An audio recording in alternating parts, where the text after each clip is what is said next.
Psalm chapter 57. For the choir director, a psalm of David, regarding the time he fled from Saul and went into the cave, to be sung to the tune, Do Not Destroy. Have mercy on me, O God, have mercy. I look to you for protection.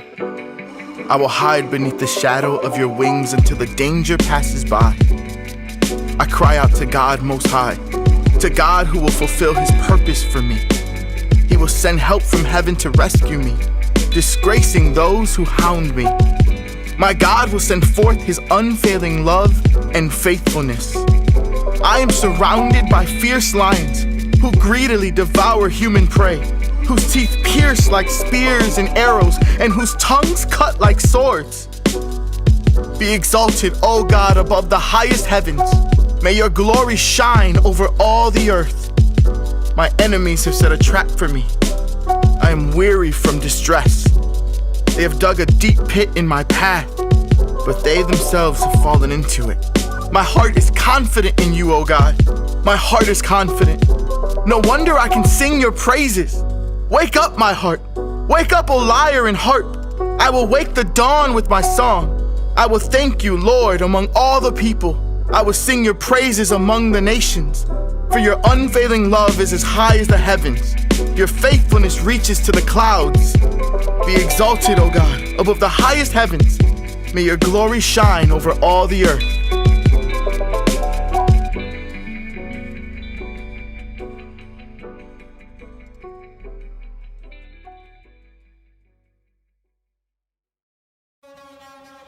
First Samuel chapter 27. David among the Philistines. But David kept thinking to himself, Someday Saul is going to get me. The best thing I can do is escape to the Philistines. Then Saul will stop hunting for me in Israelite territory, and I will finally be safe. So David took his 600 men and went over and joined Achish, son of Maok, the king of Gath.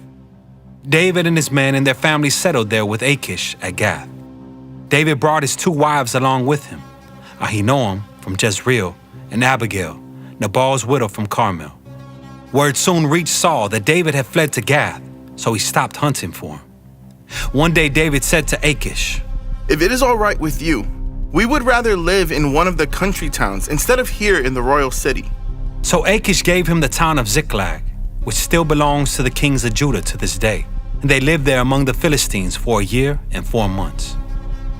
David and his men spent their time raiding the Geshurites, the Girzites, and the Amalekites, people who had lived near Shur, toward the land of Egypt, since ancient times. David did not leave one person alive in the villages he attacked. He took the sheep, goats, cattle, donkeys, camels, and clothing before returning home to see King Achish. Where did you make your raid today? Achish would ask. And David would reply, Against the south of Judah, the Jerahmeelites and the Kenites. No one was left alive to come to Gath and tell where he had really been. This happened again and again while he was living among the Philistines. Achish believed David and thought to himself, by now the people of Israel must hate him bitterly. Now he will have to stay here and serve me forever.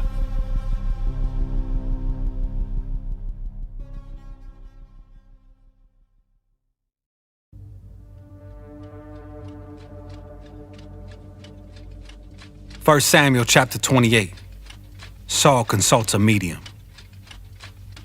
About that time, the Philistines mustered their armies for another war with Israel. King Achish told David, You and your men will be expected to join me in battle. Very well, David agreed. Now you will see for yourself what we can do. Then Achish told David, I will make you my personal bodyguard for life. Meanwhile, Samuel had died, and all Israel had mourned for him. He was buried in Ramah, his hometown.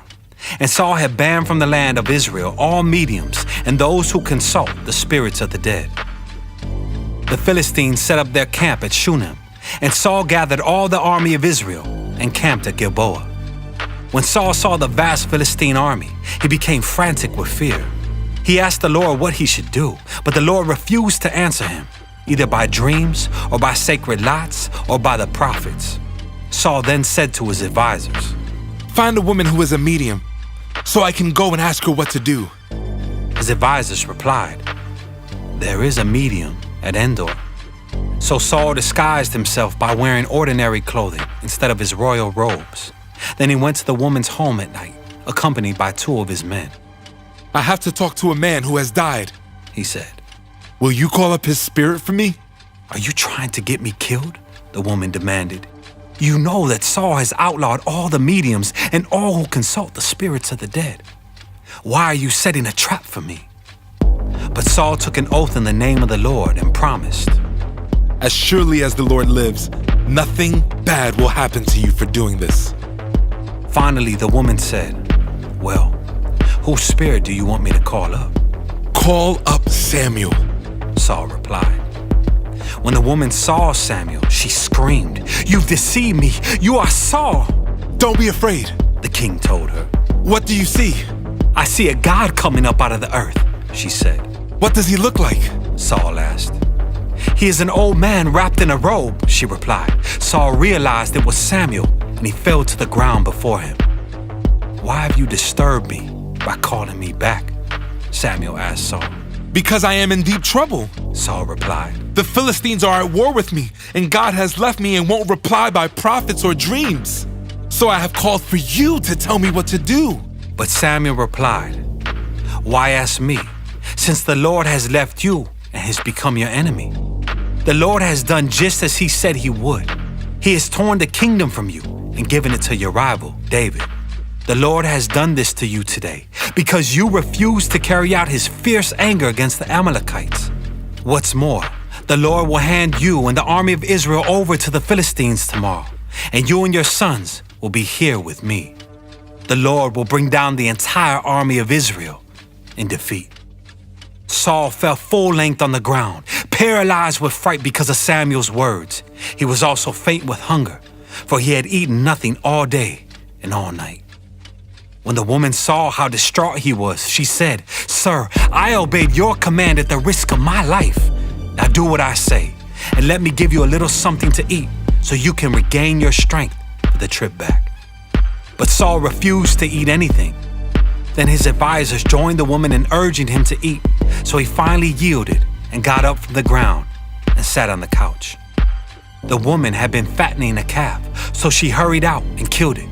She took some flour, kneaded it into dough, and baked unleavened bread. She brought the meal to Saul and his advisors, and they ate it. Then they went out into the night.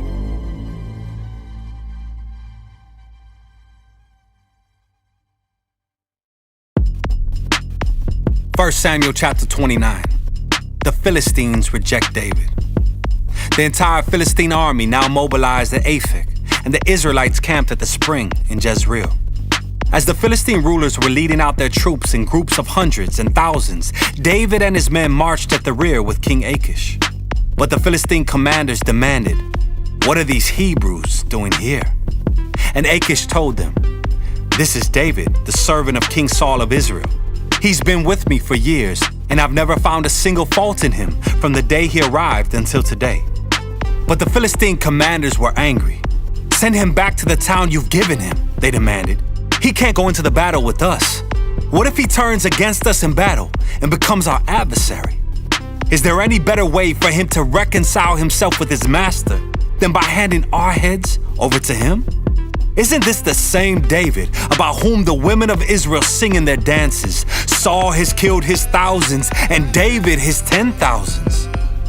So Achish finally summoned David and said to him, "I swear by the Lord that you have been a trustworthy ally. I think you should go with me into battle, for I've never found a single flaw in you from the day you arrived until today. But the other Philistine rulers won't hear of it. Please don't upset them, but go back quietly."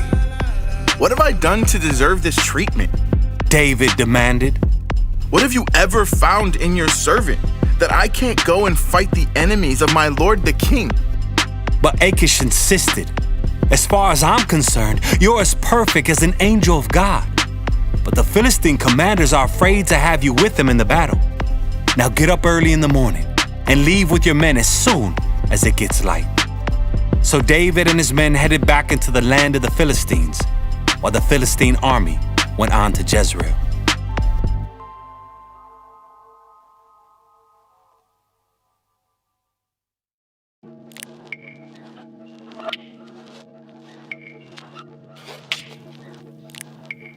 Psalm chapter 31.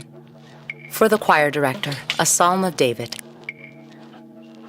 O Lord, I have come to you for protection. Don't let me be disgraced.